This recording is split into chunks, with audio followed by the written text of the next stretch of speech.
औरत क्या नहीं कर सकती। एक पति पत्नी में तकरार हो गई। पति कह रहा था कि मैं नवाब हूँ, इसलिए लोग मेरी इज्जत करते हैं और तुम्हारी इज्जत भी मेरी वजह से है। पत्नी कह रही थी, आपकी इज्जत मेरी वजह से है। मैं चाहूँ तो आपकी इज्जत 1 मिनट में बिगाड़ सकती हूँ, बना भी सकती हूँ।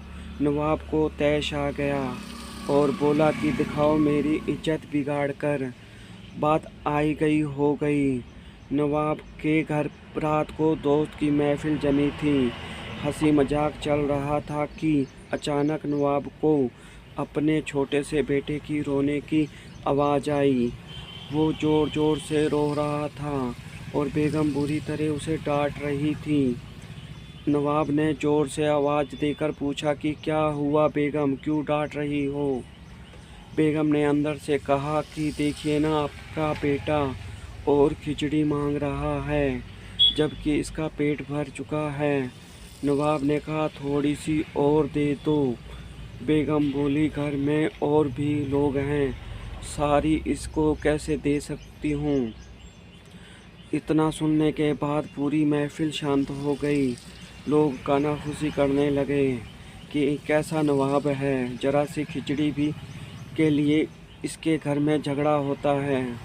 नवाब की पगड़ी उछल गई। सभी लोग चुपचाप उठकर चले गए। नवाब उठकर अपनी बेगम के पास गया और बोला, मैं मान गया, तुमने तो आज मेरी इज्जत ही उतार दी। नवाब बोला कि मेरे दोस्तों ना जाने कैसी कैसी बातें कर रहे थे, अब तुम वही इज्जत वापस लाकर दिखाओ। बेगम बोली, इसमें कौन सी बड़ी बात है, आज जो लोग महफिल में थे, आप किसी बहाने उन्हें दोबारा निमंत्रण देकर बुला लीजिए। नवाब ने सभी को फिर से बुलाया। सभी मित्रगण मौज मस्ती कर रहे थे। हंसी मजाक चल रहा था कि फिर वही नवाब के बेटे की रोने की आवाज़ आई। नवाब ने आवाज़ देकर पूछा, बेगम क्या हुआ, क्यों रो रहा है हमारा बेटा? बेगम ने कहा, फिर वही खिचड़ी मांगने की जिद कर रहा है। लोग फिर एक दूसरे का मुंह देखने लगे कि यार, एक मामूली खिचड़ी के लिए इस नवाब के घर में रोजाना झगड़ा होता है।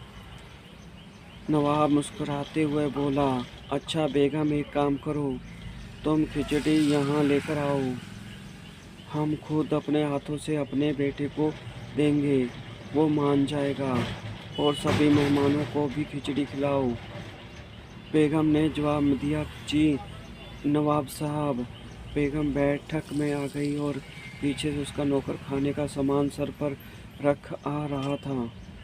हंडिया नीचे रखी और अपने बेटे के साथ मेहमानों को भी खिचड़ी देना शुरू किया। नवाब के दोस्त हैरान, जो परोसा जा रहा था वो चावल की खिचड़ी तो कतई नहीं थी।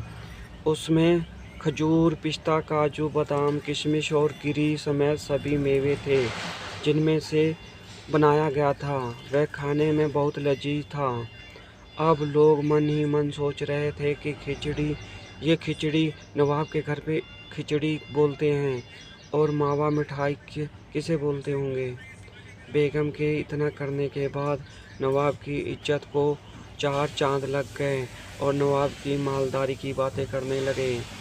बाद में नवाब बेगम के सामने हाथ जोड़ा और कहा कि अब मैं मान गया कि औरत घर की इज्जत बना भी सकती है और बिगाड़ भी सकती है, और जिस व्यक्ति को घर में इज्जत नहीं, उसे दुनिया में कहीं भी इज्जत नहीं मिलती।